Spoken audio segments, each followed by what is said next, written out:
Screen पे आपको ये स्लाइड नजर आ रही है? Yes ma'am. ओके।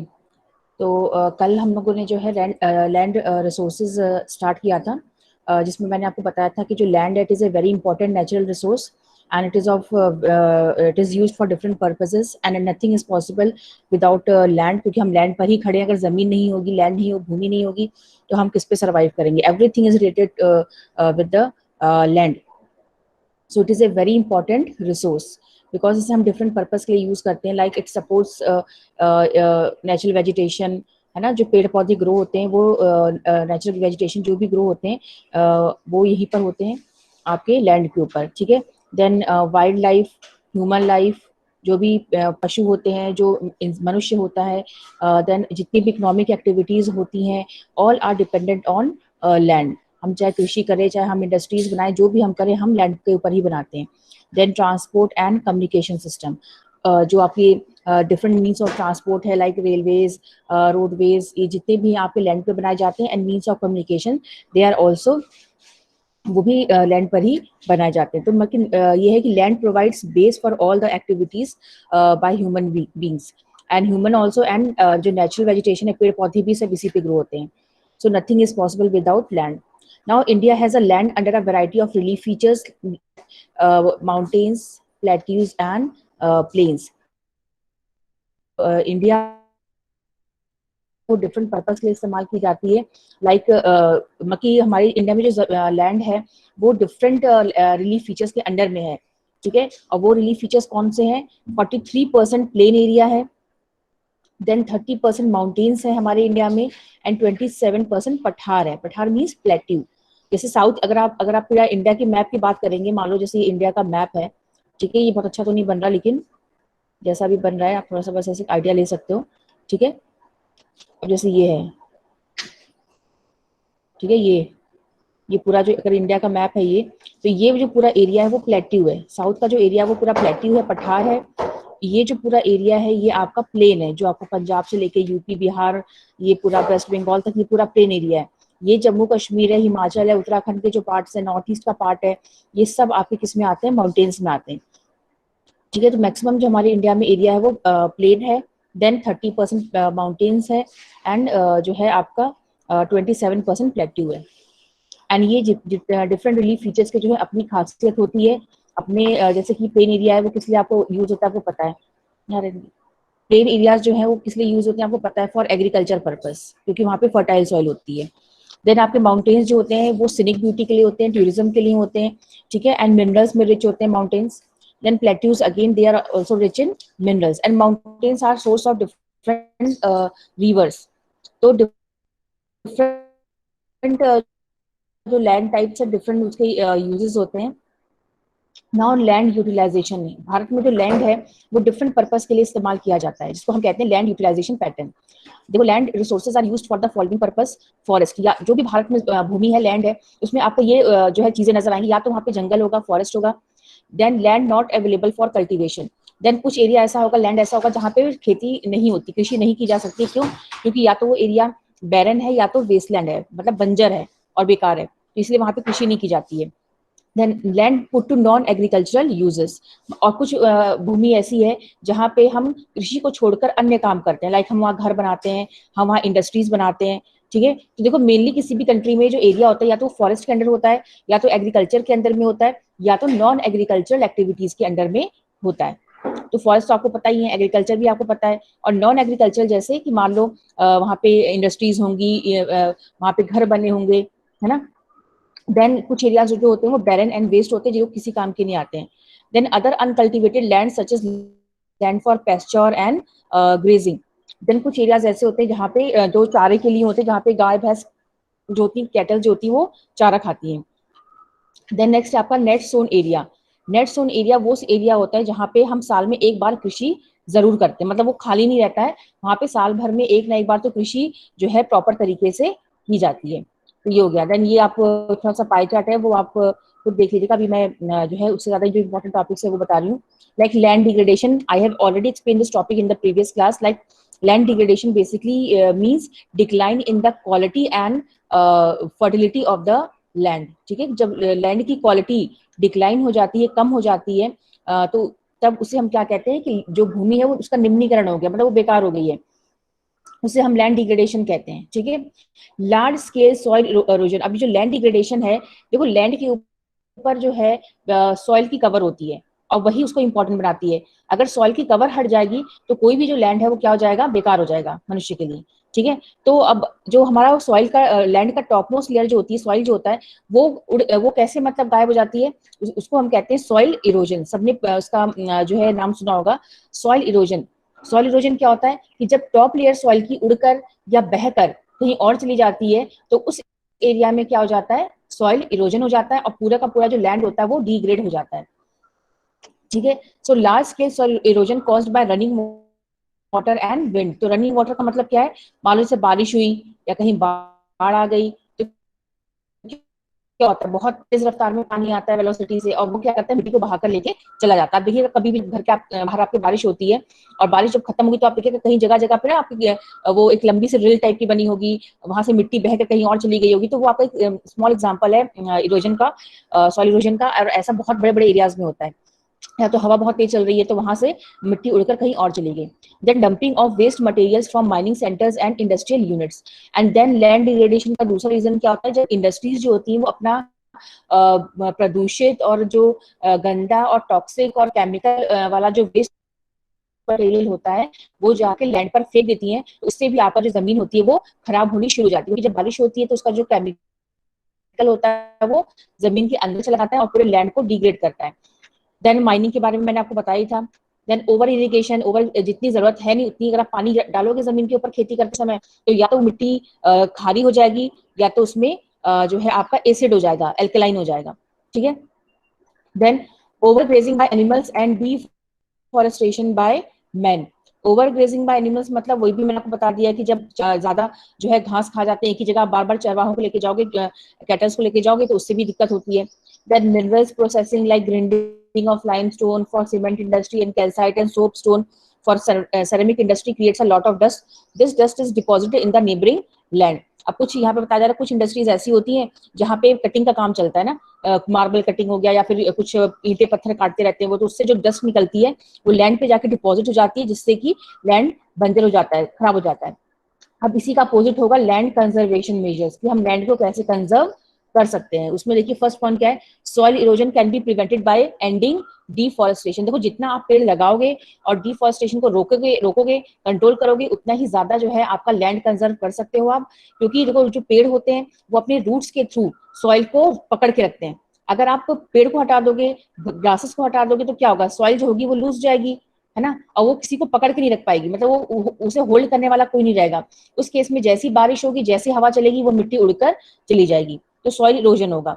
इसीलिए हमें डिफॉरेस्टेशन को खत्म करना बहुत जरूरी है, ओवर ग्रेजिंग को खत्म करना जरूरी है और एफॉरेस्टेशन को बढ़ावा देना है कि जितने हो सके घर में बाहर जहां भी मौका मिले वहां पेड़ लगाइए।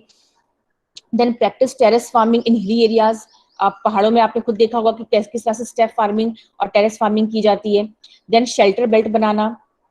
ठीक है, शेल्टर बेल्ट बेसिकली कहाँ बनता है आपका, जहां भी डेजर्ट्स होते हैं ना उसके आसपास जो है शेल्टर बेल्ट्स बनाए जाते हैं, ताकि जो फॉरेस्ट है वो और उसकी ग्रोथ ना हो, मत नहीं तो फिर पूरा जो रेत है वो उड़कर जाएगा और अपने आसपास के एरियाज में धीरे धीरे डिपॉजिट होते होते वो फॉरेस्ट का कवर बढ़ता जाएगा। Stabilizing of sand dunes by growing thorny bushes will help to prevent land degradation in deserts. और जगह जगह डेजर्ट के आसपास थॉर्नी बुशेस को ग्रो करना। Then mining activities should be controlled, मतलब माइनिंग एक्टिविटीज को कंट्रोल करना जरूरी है। New technology which reduce wastage can be adopted. हमें कोई नई टेक्निक यूज करनी चाहिए ताकि हम माइनिंग के टाइम जो वेस्टेज होता है या फिर जो हम गड्ढे खोन कर छोड़ देते हैं उसको जो है कम किया जा सके। देन जो इंडस्ट्रियल वेस्ट होता है उसको केमिकली ट्रीट करके उसमें से हार्मफुल सब्सटेंस जो है उसको हटा के तब जाके आप उसे जमीन पे डालेंगे, तब लैंड डिग्रेडेशन नहीं होगा। लेकिन एज इट इज जो है, अब मान लो जैसे कीटनाशक इंडस्ट्री है जहाँ पे कीटनाशक बनता है, पेस्टिसाइड या कोई और केमिकल बनता है ना, यूरिया बनता है, तो ऐसे जब हार्मफुल केमिकल्स या सब्सटेंसेस किसी इंडस्ट्री में बनते हैं और वो एज इट इज ले जाके उसका जो है वेस्ट वहां पे डाल देंगे लैंड पे, तो क्या होगा, लैंड तो खराब हो गई। इसलिए जरूरी है कि वहां पे फेंकने से पहले लैंड पर आप उसको पहले उसमें से हार्मफुल केमिकल हटा दो और उसके बाद उसको फेंको, और इसका भी प्रोसेस होता है। Urban waste should be used for production of biogas and bio manure. और जो लोग घर से अपना कचरा फेंकते हैं, मान लो सीडी हो गया, प्लास्टिक हो गया, ग्लास हो गया, नॉन बायोडिग्रेडेबल मटेरियल्स हो गए जो सड़ते नहीं कभी भी, उनको ले जाके लोग क्या करते हैं, फेंक देते हैं जमीन के ऊपर, तो उससे भी लैंड डिग्रेडेशन होता है। आप कई शहरों में देखेंगे जहाँ पे पहाड़ से पहाड़ बने होते हैं ये वेस्ट मटेरियल के, तो हमें ऐसा नहीं करना चाहिए। हमें प्रॉपरली जो है ठोस कचरा अलग फेंकना चाहिए और जो गीला कचरा होता है उसको अलग करके हमें उसे बायोगैस या बायोमैन्योर की तरह इस्तेमाल करना चाहिए। और बहुत सारे शहरों में ऐसा होता है, हमारे यहाँ पे नहीं होता, लेकिन अगर आप साउथ में जाएंगे ना तो वहाँ पे बिल्कुल स्ट्रिक्टली, स्पेशली जो फ्लैट्स होते हैं वहाँ पे स्ट्रिक्टली ये लॉ है कि लॉ क्या मतलब वहाँ पे पूरा एक उन्होंने कर रखा है कि डिसिप्लिन और मेजर है वहाँ पे कि आपको जो घर का जो वेस्ट होता है जैसे खाना पीने का वो अलग आपको देना है उनको, जो भी गार्बेज कलेक्टर्स आते हैं, एंड देन जो आपका ड्राई वेस्ट है उसको आपको सेपरेट करना है। देन ओवर इरिगेशन जो है उसको हमें कंट्रोल करना पड़ेगा ताकि जो है पानी जो है ज्यादा इकट्ठा ना हो और उसको कंट्रोल किया जा सके, जो मिट्टी में खारापन आ जाता है। अब देखो नेक्स्ट हमारा जो टॉपिक है वो है सॉइल एज ए रिसोर्स। आपको पता है कि हमने अभी लैंड के बारे में पढ़ लिया, और लैंड को उपजाऊ कौन बनाता है, सॉइल। तो अब हम सॉइल के बारे में पढ़ेंगे, सॉइल एज ए रिसोर्स। अब सॉइल होता है कि आपको सबको पता है कि सॉइल जो अपर पार्ट, जो हमारा जो अर्थ क्रस्ट है जहाँ पे हम खड़े हैं उसे हम क्रस्ट कहते हैं, ठीक है। और उसका जो अपर पार्ट है उसे, वो आपका सॉइल है जिसमें आपके जो है क्या क्या होता है, लूज, ब्रोकन एंड यूजफुल जो है for plants is called soil. जो upper part of the earth crust है जो कि लूज फॉर्म में है, ब्रोकन फॉर्म में है, और जो कि प्लांट के ग्रोथ के लिए इंपॉर्टेंट है, उसको हम सॉइल कहते हैं। अब आप कुछ देख सकते हो सॉइल में होता क्या है, ठीक है ना। अगर आप डेजर्टिक एरियाज में जाओगे तो आपको कंकड़ मिलेंगे, मतलब कि बहुत ही बड़े बड़े पार्टिकल्स मिलेंगे। अगर आप ये नॉर्दर्न इंडिया में रहेंगे तो आपको बहुत ही माइन्यूट लोमी सॉइल मिलेगी, मतलब बहुत ही पतले पतले उसके कण होते हैं, है ना। तो ये जो लूज मटेरियल्स होता है उसी को हम सॉइल कहते हैं, जो कि रॉक से बना होता है। जब रॉक का ऊपरी हिस्सा डिकम्पोज हो जाता है, सड़ जाता है, माइन्यूट पार्टिकल्स में डिवाइड हो जाता है with the process of weathering, तो आपका सॉइल का फॉर्मेशन होता है, ठीक है। Soil consist of mineral matter such as sand. अब सॉइल में होता क्या, सैंड होता है, sand, clay and organic matter, मतलब सैंड भी होगा और क्ले मतलब क्या होता है, बारीक पार्टिकल्स भी उसमें होते हैं, एंड देन ऑर्गेनिक मैटर भी होता है। ऑर्गेनिक मैटर मतलब क्या होता है, जैसे कि आपको कोई डेड रिमेन्स हो गया, पत्ते सड़ गए उसमें, कोई एनिमल स्केलेटन सड़ गया उसमें, है ना, एनिमल बॉडी सड़ गई उसमें, तो वो ऑर्गेनिक मैटर होता है जो कि सॉइल में मिक्स हो जाता है और सॉइल को ह्यूमस प्रोवाइड करता है, इसी से सॉइल को ह्यूमस मिलता है। बैक्टीरिया एंड अर्थवॉर्म्स, बैक्टीरिया हो गए, अर्थवॉर्म्स हो गए, ये सब जो है ऑर्गेनिक मैटर होते हैं और सॉइल में जो है ह्यूमस और फर्टिलिटी को इंक्रीज करते हैं। अब सॉइल बनता कैसे, with the process of weathering. मैंने आपको बताया था कि मान लो कोई चट्टान है बड़ी सी, ठीक है, जब इस पे बारिश होती है, हाई टेम्परेचर होता है, तो धीरे धीरे क्या होता है, ये पत्थर जो होता है वो एक्सपेंड होता है, कॉन्ट्रैक्ट होता है, और समय के साथ साथ जो होता है ये टूट कर स्मॉल पार्टिकल्स में डिवाइड हो जाता है, सड़ जाता है, स्मॉल पार्टिकल्स में डिवाइड होकर सॉइल का रूप ले लेता है। लेकिन ये इतना आसान नहीं होता है, it takes millions and millions of years in the formation of soil. As a result of weathering, a layer of loose rock material is formed on the land surface. If this layer remains undisturbed for a long period of time, chemical, physical, and organic changes takes place in it. These changes lead to the formation of soil.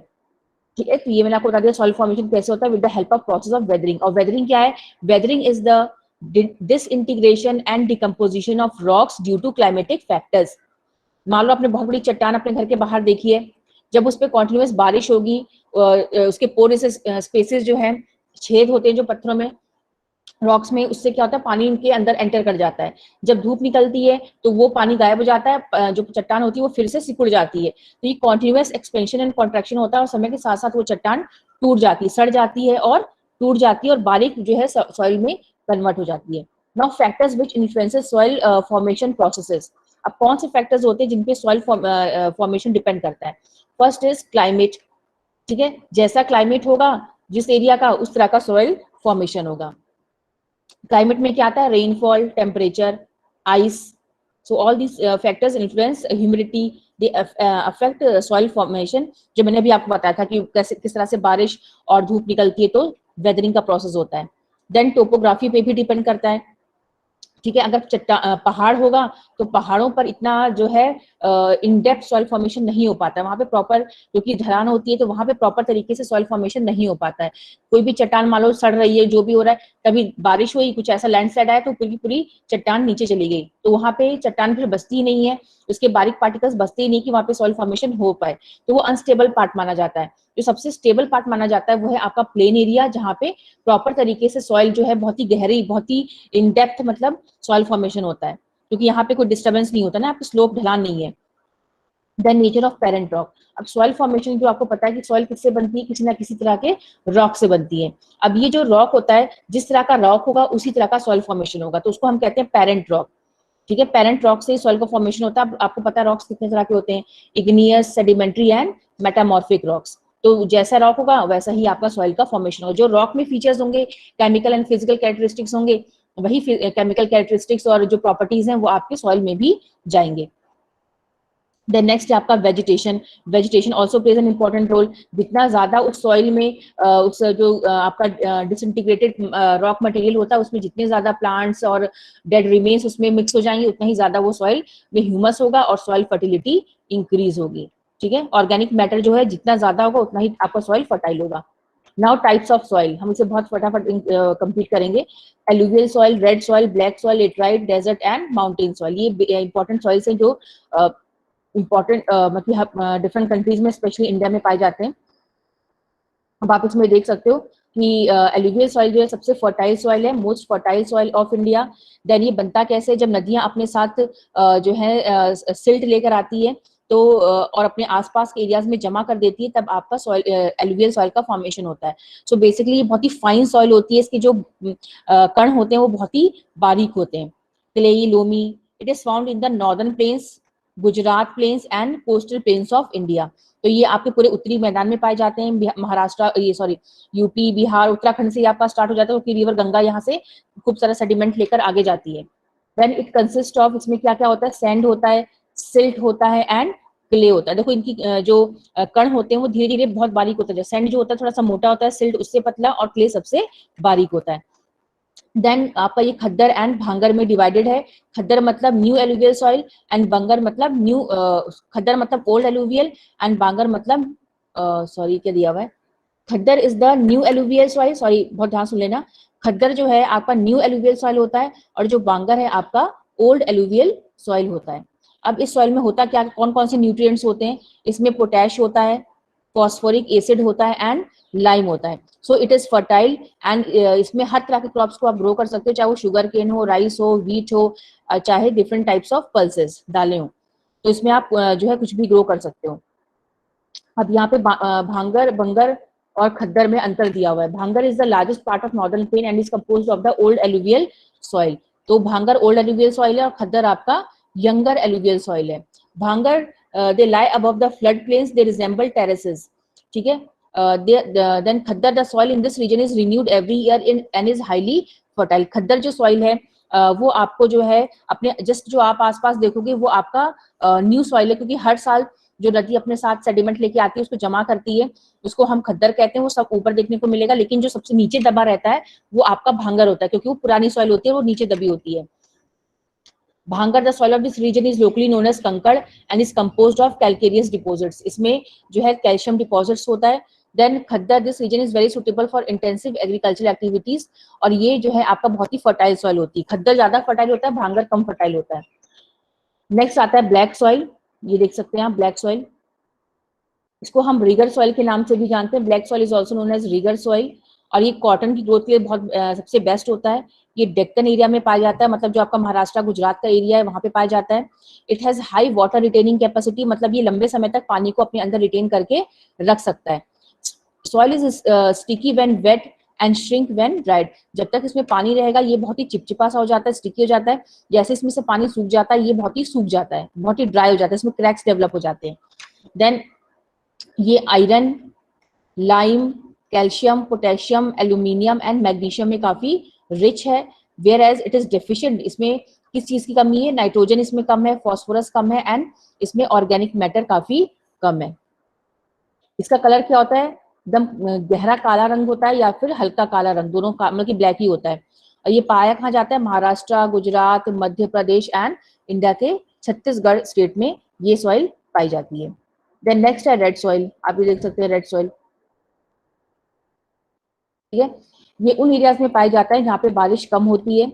ये काफी porous होती है, friable structure होता है। Porous मतलब कि मतलब ये पानी को एब्जॉर्ब नहीं करती है, जब बारिश होती है तो पानी नीचे चला जाता है। ये सॉइल जो होती है इसके कण जो होते हैं थोड़े से मोटे होते हैं, तो ये एब्जॉर्ब नहीं करता है।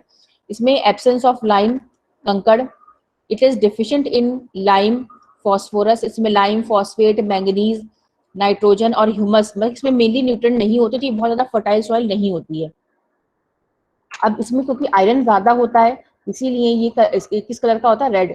इसमें डिफ्यूजन ऑफ आयरन की वजह से इसमें अधिक मात्रा में आयरन पाया जाता है, इसीलिए ये काफी ज्यादा आपका रेड कलर में दिखता है। देन ये sandy to clay and loamy होता है, मतलब ये मोटे कण भी हो सकते हैं इसके अंदर और पतले कण भी हो सकते हैं, मतलब सैंडी भी हो सकता है और क्ले से लेकर लोमी तक हो सकता है। अब इसमें आप wheat, cotton, pulses, tobacco, oil seeds, इन सबको ग्रो कर सकते हो। और ये इंडिया में तमिलनाडु, कर्नाटका, आंध्रा, ओडिशा, छत्तीसगढ़ में पाए जाते हैं। नेक्स्ट है आपका लेटराइट सॉइल, ये रहा आपका लेटराइट सॉइल। लेटराइट सॉइल जो होते हैं उनको लेटर वर्ड का, ये लैटिन वर्ड लेटर से बना हुआ है और इसका मतलब होता है brick. Become so soft when wet and so hard when dried. जब ये वेट होते हैं, गीले होते हैं, इनमें पानी आप डालेंगे तो बहुत सॉफ्ट हो जाते हैं, और जैसे ही पानी सूखता है तो ये बहुत ही ड्राई हो जाते हैं। और ये कहाँ मिलते हैं, जहाँ पे high temperature and high rainfall होता है, उन एरियाज में पाए जाते हैं। Formed as a result of high leaching, जहाँ पे बहुत तेज बारिश होती है उन एरियाज में पाए जाते हैं। इससे क्या होता है कि बहुत ज्यादा अधिक बारिश की वजह से इसका जो न्यूट्रिएंट होता है वो बहकर नीचे चला जाता है, और ये सॉइल बिल्कुल ही इनफर्टाइल हो जाती है, मतलब इसमें ज्यादा फर्टिलिटी नहीं होती। इस प्रोसेस को हम लीचिंग कहते हैं। लीचिंग मतलब due to high rainfall the nutrient particles of the soil वो नीचे की तरफ मूव कर जाते हैं, नीचे के लेयर्स में चले जाते हैं, जिससे सॉइल की फर्टिलिटी कम हो जाती है, तो इस प्रोसेस को हम लीचिंग कहते हैं। Then it is rich in iron and aluminium, इसमें ज्यादा पाया जाता है, और नाइट्रोजन, पोटेशियम, ये सब इसमें कम पाया जाता है। देन रेड कलर इसका क्यों है, अगेन ये भी रेड कलर टाइप का रेड येलो, क्योंकि इसमें आयरन ऑक्साइड है। और ये सबसे अधिक इसमें क्या ग्रो किया जाता है, ये साउथ इंडिया में बेसिकली पाया जाता है, rice, ragi, sugar cane and cashew, काजू। देन टी, कॉफी के कल्टीवेशन के लिए भी अच्छा है, और देखो मेनली साउथ इंडियन स्टेट्स में पाया जाता है, केरल, कर्नाटका, तमिलनाडु, मध्य प्रदेश, ओडिशा एंड असम में पाया जाता है। नाउ एरिड सॉइल है ये आपका, आप देख सकते हो एरिड सॉइल, ठीक है। इसमें हाई सॉल्ट कंटेंट होता है, देन इसमें मॉइस्चर भी नहीं होता है, ना इसमें पानी होता है, नमी भी नहीं होती, ह्यूमस भी नहीं होता है, ये बेसिकली कंकड़ इसमें होते हैं, और ये सैंडी होता है, red red to brown colour होता है इसमें, एंड ये वेस्टर्न राजस्थान में पाया जाता है, तो ये बहुत ज्यादा फर्टाइल नहीं होता, जैसे आपको पता ही होगा, ठीक है। फॉरेस्ट सॉइल, फॉरेस्ट सॉइल में देखते हैं क्या होता है, ये फॉरेस्ट में बनते हैं, और यहाँ पे sufficient amount of rain available होती है। देन इसका जो टेक्सचर होता है वो अलग अलग होता है। Then they are loamy and silty, मतलब ये बहुत पतले भी हो सकते हैं, और उससे मतलब इसमें मोटे कण नहीं पाए जाते, इसमें बारीक कण ज्यादा पाए जाते हैं। देन इतना है, the soils are in the lower valleys are fertile, इसमें ज्यादा कुछ इंपॉर्टेंट नहीं है। इसमें ये है कि in the snow bound areas of the Himalayas they experience denudation and are acidic with low humus content. पहाड़ों पे जो फॉरेस्ट, क्योंकि फॉरेस्ट पहाड़ पर भी होते हैं, तो फॉरेस्ट सॉइल जो है पहाड़ों पर है, जैसे हिमालय में, तो वो उसमें बहुत कम ह्यूमस होता है, बहुत ज्यादा फर्टाइल नहीं होता है। लेकिन जो लोअर एरियाज में पाए जाते हैं जंगल, वहां पे सॉइल काफी फर्टाइल होता है। नाउ नेक्स्ट है आपका सॉइल इरोजन, ये आप देख सकते हो, ये सॉइल इरोजन का एग्जांपल है। ये पहले लेवल लैंड होगा, पूरा प्लेन होगा, ये पूरा प्लेन होगा, लेकिन कॉन्टिन्यूअस रेनफॉल की वजह से आप देखिए पूरा ये नदी की तरह बन गया ना, पूरा ये देखिए आप पूरा इतना डीप इसमें गड्ढा हो चुका है। तो इसी को हम कहते हैं, जैसे चंबल घाटी का बहुत अच्छा एग्जाम्पल है, चंबल घाटी कुछ इसी तरह की है, ठीक है, मध्य प्रदेश में चंबल रिवाइंस। तो देखिए पूरा एरिया मतलब ये कृषि के लिए लायक बचा ही नहीं है, आप इसमें खेती कर ही नहीं सकते, ना घर बना सकते, किसी लायक की जमीन नहीं बचती है।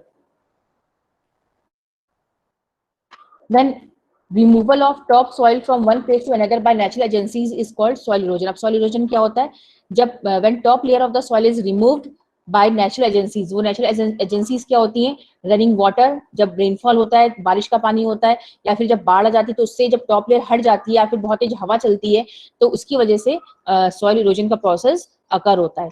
Then it is caused by running water and wind, मतलब हवा बहुत तेज बहना जरूरी है, और पानी बहुत तेज गति से चलना जरूरी है, जैसे बाढ़ आ गई या फिर बहुत तेज बारिश हो रही, तब आपका सॉइल इरोजन होता है। और इसके मुख्य कारण क्या होते हैं, डिफॉरेस्टेशन, ओवर ग्रेजिंग एंड गलत तरीके की एग्रीकल्चरल प्रैक्टिसेस। जब हम गलत तरीके से एग्रीकल्चर करते हैं तो वो भी इसके रिस्पॉन्सिबल होता है।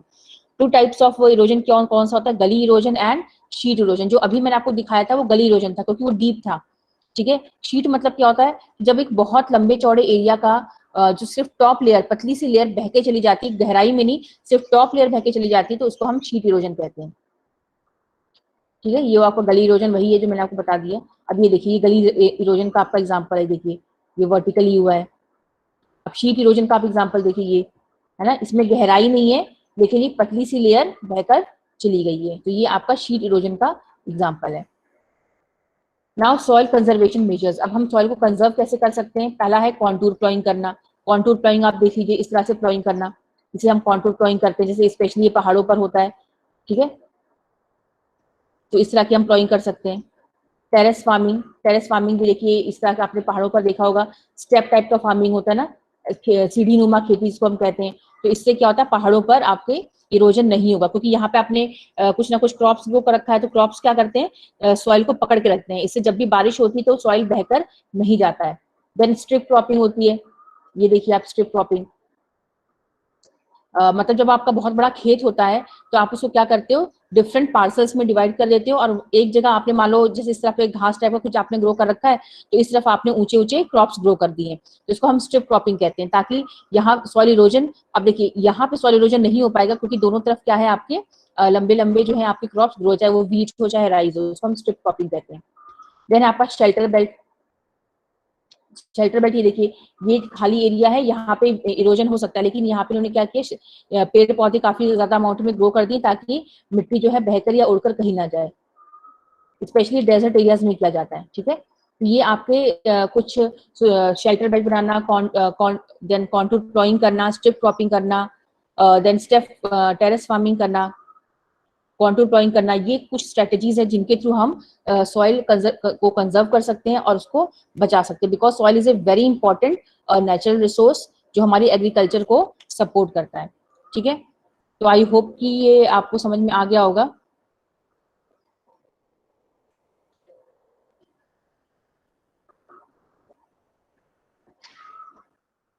हम्म। अब जो नेक्स्ट क्लास में हम जो है आपका दूसरा टॉपिक स्टार्ट करेंगे, जो मैं आपको बता दूंगी। बाकी ये जो चैप्टर है हमारा फिनिश हो चुका है, इसमें आपका सॉइल का मैप दिया हुआ है, उस मैप को आपको अच्छे से प्रिपेयर करना है, लगाना है अपनी कॉपीज में, और जितना मैंने अभी तक पढ़ाया है सबको नोट्स फॉर्म में अपनी कॉपी में आपको बनाना है। कोई भी मतलब मुझे क्वेश्चन आंसर्स से कोई मतलब नहीं ज्यादा, लेकिन मुझे नोट्स फॉर्म में चाहिए आपका पूरा। और नोट्स का मतलब ये नहीं होता है कि आप पूरा उठा के जो है सेंटेंसेस कॉपी कर दें, शॉर्ट में आपको